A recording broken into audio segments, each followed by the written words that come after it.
आमच्या मोबाईलला डीपी आहेत त्यांचे, आमच्या स्टेटसला गाणी असतात त्यांची, आम्ही मानतो त्यांना. अरे मानलं पाहिजे, हो की नाही? बहीण आहे म्हणून सांगते, तळमळ आहे.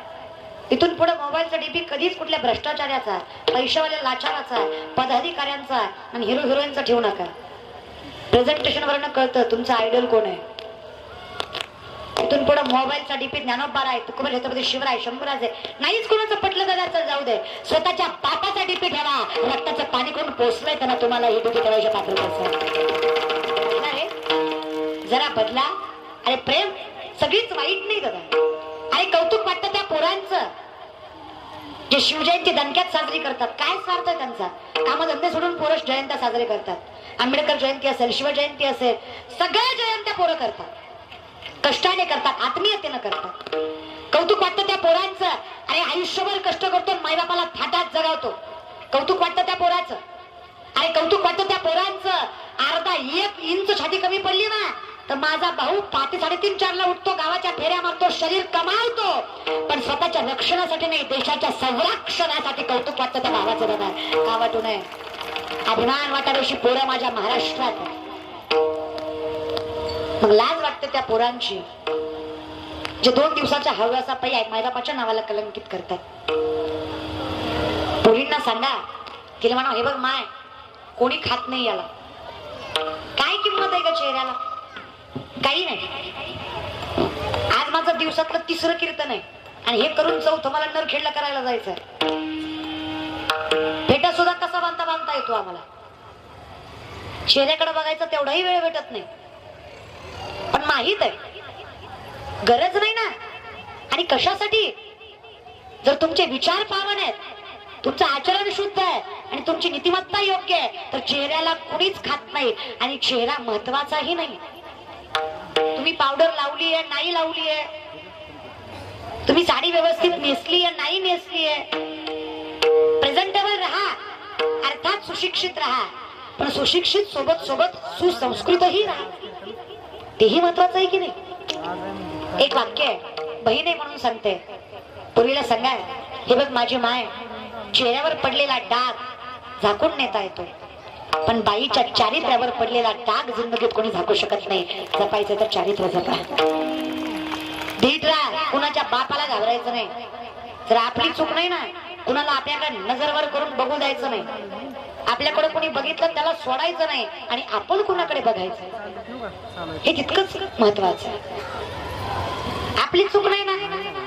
पोराचा बाप जर पोराला घेऊन आला आणि म्हणलं तुमची पोरगी आहे, माझा पोरगा आहे, हुंडा लागतो, पोरीने नुसतं पोराच्या बापाला म्हणायचं तुझ्या पोराला आत पाठव. त्याला आत न्यायचं, आतल्या खोलीत न्यायचं, आतल्याच्या आतल्या खोलीत न्यायचं, कडी लावायची, कोपऱ्यातला झाडू घ्यायचा, झाडू जरा बारका, बांबू घ्यायचा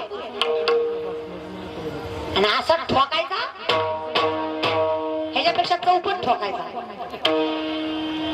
काळा निळा करूनच बाहेर पाठवायचा. पुन्हा गरम पाणी द्यायचं, संतूर साबण द्यायचं, ओळखू नाही आला पाहिजे, इज्जत नाही गेली पाहिजे त्याची.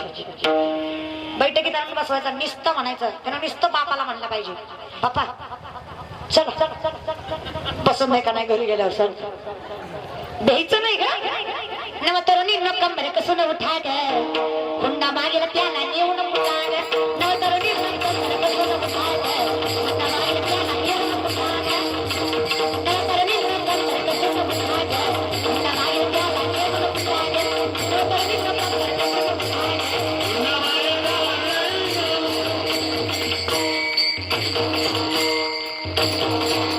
द्यायचं नाही का? आणि कशासाठी द्यायचं? आपण योग्य आहे तर. पण आपलं चुकल्यावर आपल्याला बोलायचा अधिकार राहा, म्हणून आपलं चुकू देऊ नका. जरा जागेवर या. विनंती आहे, बदला, गरज आहे. इथून पुढे गावातला 15 ऑगस्ट 26 जानेवारीचा तिरंगा कुठल्याच पैशावाल्याच्या हाताने फडकावायचा नाही. गावातला तिरंगा त्या कुटुंबाच्या तरी फडकावा ज्या कुटुंबातला पोरगा आर्मीत आहे. तिरंग्याची जाण त्या कुटुंबाला. त्या हातवर झेंड्यासाठी काय गमवावं लागतं हे त्या आईला विचारा जिने पोटचा गोळा दिला. त्या बापाला विचार ज्यानं म्हातारपणाची काठी दिली. त्या बायकोला विचारा जिने कपाळीचं कुंकू पुसलं. त्या लेकरांना विचारा, रे बापा छत्र धरून जग बघायच्या काळात त्यांचा बाप जगाच्या रक्षणासाठी सीमेवर उभा होता. तुम्ही आम्हाला काय मारा, आम्हाला काही देत नाही नाही हो काय, आम्हाला आमची गाडी, आमची माडी, आमची बॉडी, आमची दाढी, आमच्याच बायकोची गोलगोल साडी, बस तुझी दाढी जळवती पण माझी बिडी पेटू दे, अशा त्या जाती आहे. खरंय म्हणा, मी पण कुणाला देशप्रेम सांगायला लागले. 500 हजारावर मतदान करणारे आपल्या जाती आपल्याला देशप्रेम करणार आहे का? कधी कधी जे आपल्यासाठी मेले ते बिचारे वर बसून विचार करत असतील, यहाँ कोई मरे वोटों के लिए तो कोई मरे नोटों के लिए, यहाँ कोई मरे वोटों के लिए तो कोई मरे नोटों के लिए. भगत सिंह सुखदेव भी सोचते होंगे हम भी मरे किन हरामजादों के लिए. मेलो तरी कोणासाठी बाबा? यांच्यासाठी. यांना ना आदर आहे. आमच्या देशात काय सांगायचं महाराज, बेकार अवस्था आहे. आमच्या देशात हजाराचं बंडल ज्याच्या खिशात त्याचं नाव दारिद्र्य रेषात. कळलं त्यालाच कळलं.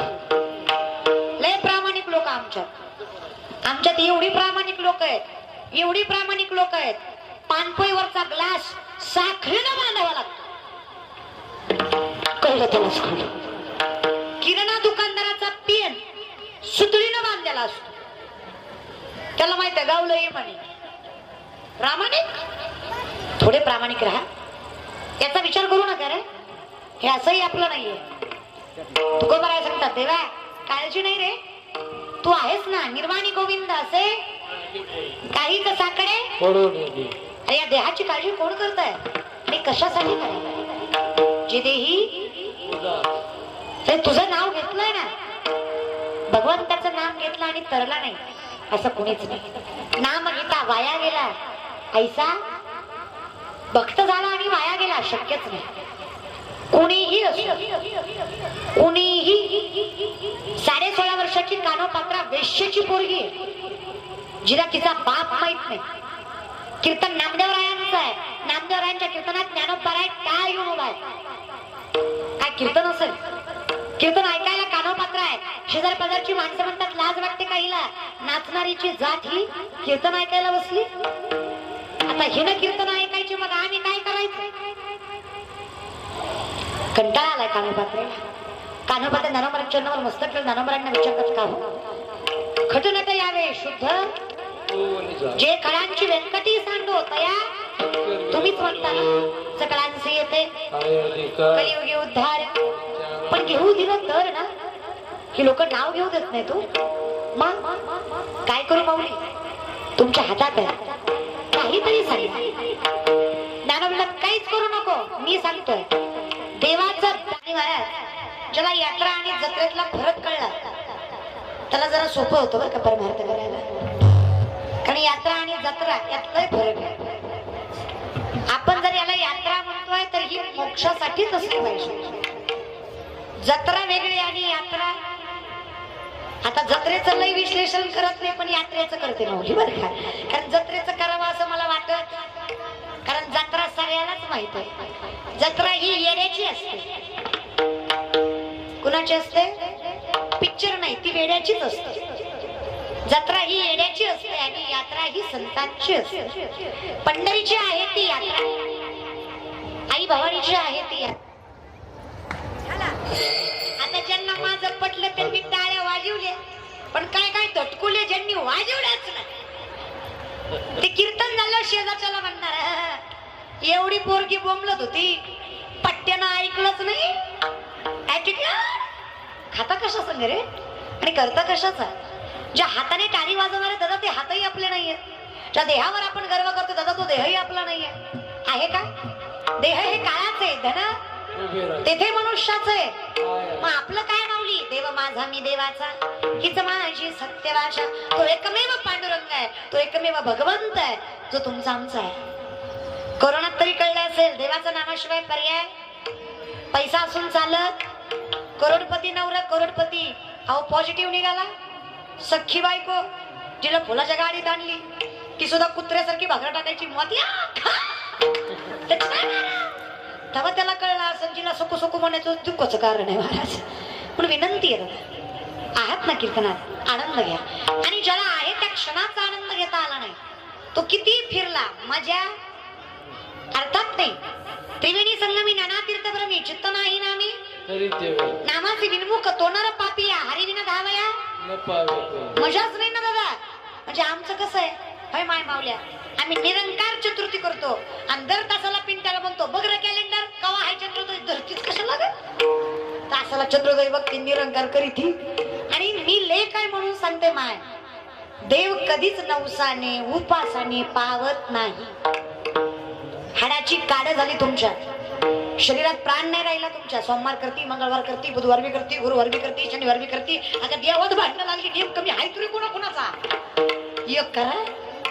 एवढी उपास तापास बरे नाही का माय, एवढे करायचं का ग, काहीच गरज नाही. हा कुठला, बरं दादा तुम्ही सुशिक्षित दिसताय, ज्ञानी दिसताय, हा कुठला परमार्थ आहे? कधी कुठले संत म्हणले माझ्या पाया पड तुला लेकरू होय? अय मोहळकर, माझं मी मग पाकिट देऊ का म्हणजे बोलचाल? नाही काय करू म्हणजे बोलचाल किती घ्या चल सांगा, म्हणजे तसं ठरवाय का बोलचाल फुकट बोलचाल ना, उपकार झालं महाराज. हा परमार्थ आहे? अंगारे लावून महाराज लोकांच्या पाया पडून जर लेकरं झाली असती, लग्न काय बॉम्बलाई केली असती का? कळलं त्यालाच कळलं महाराज बरं का, हा परमार्थ नाही. आणि ही भाषा माझी नाही, ही भाषा त्या संतांची आहे. नवसे कन्या पुत्र होती तरी का करणे लागे पती. अरे वेळेत का दादा, अरे मी कीर्तनकार आहे तरी सांगते देव दिसत नाही, कधीच नाही. तुम्ही मेलात तरी देव दिसणार नाही, कारण देव बघायची गोष्ट नाही, देव अनुभवायची गोष्ट आहे. तो दिसत नसतो, देव असतो. देव आहे तो, खेळ नाहीये मग. अरे सगळं दूध काढलं, दुधात तूप आहे का माय? तूप आहे, दूध काढल्या काढल्या तूप दिसत, मग त्याला प्रक्रिया आहे हो ना. काय काय आहे ग माय? जाऊ मुर्ग काय काय असं ना, पण लगेच दिसत नाही महाराज. 2-4 दिवस तरी वेळ लागतो. अरे दुधातलं तूप काढायला जर एवढा वेळ लागतो तर भगवंताच्या प्राप्तीसाठी वेळ लागेल की नाही? पण आमच्याकडे संयम, धीर. आम्हाला वाटतं आज माळ घातली की उद्या महाराजात परवा पाकिट, तुझ्या बापाचं गटुडे होईल काही आपलं काही कसंही रे. एक माणूस माझ्याकडे आला, म्हणला ताई मी एक झाड लावलंय. म्हणलं चांगली गोष्ट आहे. म्हणला रोज पाणी घालतो, रोज खत घालतो, झाड वाढत नाही. शक्य आहे का दादा? शेतकरी दिसताय, पिकाला वेळेवर पाणी देताय, पिकाला वेळेवर खत देताय, पीक वाढेल की मोडेल? वाढेल. म्हणलं वेळेच का दादा? अरे पाणी घालतो, खत घालतो, झाड वाढलं पाहिजे. बघा ना म्हणलं ताई, रोज पाणी घालतो, रोज खत घालतो, रोज उपटून बघतो किती वाढलंय तरी वाढत नाही. चुकलं का? चुकलं काय? चुकलो काय मोहळचा गडी? काय चुकलं? उपटून बघितलं. हेच हेच हेच लोकांच्या उपटायच्या सवयीमुळेच आपलं चांगलं होत नाही. कळलं त्यालाच कळलं महाराज म्हणून आपलंही झाड राहू द्या, लोकांचंही झाड राहू द्या. लय उपटायच्या भानगडीत पडायचं, कुणाच्या न कुणाचं उपटत मरू द्या तिकडं महाराज. लोकांना घाण सवय दादा, घाण. स्वतःचा चांगला झाला नाही, लोकांचं होऊ देत. अटल बिहारी वाजपेयींची एक सुंदर कविता, याच्यामध्ये दृष्टांत आहे. एका जंगलाला आग लागलेली असते, हत्ती, सिंह, घोडे, लांडगे सगळे पळून जातात. एक छोटीशी चिमणी चोचीमध्ये पाणी घेऊन जंगलाची आग विझवायला निघते. विझेल माय विझेल. लोक हसतात. अक्कल आहे का म्हणतात तुला? लोक कशालाही हसतात. लोक मला म्हणतात अक्कल आहे का तुला? तुझं वय काय? तू करती काय? अगं तुझ्या वयात कॉलेज लाईफ जगायची, जिने के हे 4 दिन बाकी हे बेकार दिन. माझ्या मैत्रिणी म्हणतात स्कूटीवर भरपूर फिरायचं, जरा इकडनं झटका जरा इकडनं झटका मारायचा, जरा स्टायलिश ब्रँडेड कपडे घालायचे, मेकअप बिकअप करायचा. ते दिलं सोडून डांगरेगत कबर बांधती इठली ठलच करायची. ही वय का इठली ठल करायचं? होय दादा. पूर्वी वरातीत नाचली तर सुशिक्षित हो की नाही, आणि कीर्तनात नाचली तर अनएज्युकेटेड, अनप्रोफेशनल, अनक्लास, लोअर क्लास. ज्याला मटण चावणात त्यानं माळ घातली तो महाराज आणि आम्ही पत्राच. ज्याला दिसना झालं तो तपाला बसला तरी काय, तो तपास करणार. बघायच्या काळात त्यानं सगळं बघून घेतलं तो योगी. आम्ही जरा फटकळ आणि स्पष्ट बोलतो, आम्ही भोगी. थोडं साधा परमार्थ करायला शिका आणि शुद्ध करायला शिका. तोंडावर शिव्या दिलेल्या बऱ्या, पण पाठीशी वाईट बोललेलं बरं, हे लक्षात घ्या. चला जाग्यावर. चिमणीला लोक म्हणतात अक्कल आहे का तुला ग? केवढूसा जीव आहे तुझा? जंगलाची आग विझवायला निघाली आणि तुझ्या चोचीतल्या पाण्यानं जंगलाची आग विझणार आहे का? चिमणी म्हणली खरंय दादा तुझं, माझ्या चोचीतल्या पाण्यानं जंगलाची आग विझणार नाही, पण जेव्हा केव्हा जंगलाचा इतिहास लिहिला जाईल ना, तेव्हा माझं नाव आग लावणाऱ्यात नाही, आग विझवणाऱ्यात असेल. हे सगळ्यात जास्त महत्वाचं आहे. पटलं तर टाळ्या वाजवीत जा, आहे की नाही? वाजवीत जा, आहे की नाही? तेवढाच उपकार करीत जा माझ्यावर, वाजवीत. अजून तरी सरकारनं जीएसटी लावलं नाही, टाळ्याला वाजवीत मोफत आहे ते, घ्या वाजवून या पण कळलं तर वाजवा, शेजारच्यानं वाजवली म्हणून वाजवीत जाऊ नका. कळलं पटलं समजलं तर वाजवा. टाळी वाजवणं हे ज्ञानी आणि समंजस माणसाचं लक्षण आहे. एखादा सुंदर वाक्य कीर्तनकाराने सांगितलं, तुम्हाला पटलंय, वाजवा की टाळी. एखादा सुंदर बोल मृदुंग वादकाने वाजवला, आवडलाय तुम्हाला. एखादं सुंदर गाणं, एखादी सुंदर चाल गायकांनी म्हणली आहे, तुम्हाला आवडली आहे, वाजवा. तो कैसा होता है ना साहब, बगीचे की खुशबू माली से होती है और कलाकार की दाद ताली से होती है. काही तर वाजलीच पाहिजे. पुढच्यांनी प्रेमाने वाजवले, पण मागचे वाजे रोपकार केल्यासारखे वाजवतात. धर घे घे घे काय वाजव म्हणती, घे घे बाबा घे घे घे. बेकाऱ्याला दान केल्यासारखी. मनात नाही तर बसा तसेच बोंबलत, माझं काय जात आहे महाराज. तुम्ही टाळ्या वाजवल्या म्हणून मला काय पाकिट जास्त भेटणार आहे, पण नाही वाजवल्या म्हणून काय कमी होणार आहे का? माझं ठरलंय ते ठरलंय, तुम्ही त्याची चिंताच करू नका. वाटोळ तुमचंच आहे महाराज. एक माणूस एसटीत चढला, खाली उतरला, मोठ्या मोठ्याने हसायला लागला. शेजारच्यानं विचारलं, काय झालं रे हसायला? म्हणला मी कंडक्टरला फसविला. ती म्हणला कसं काय? म्हणलं तिकीट काढलं गेलंच नाही. कळलं त्यालाच कळलं.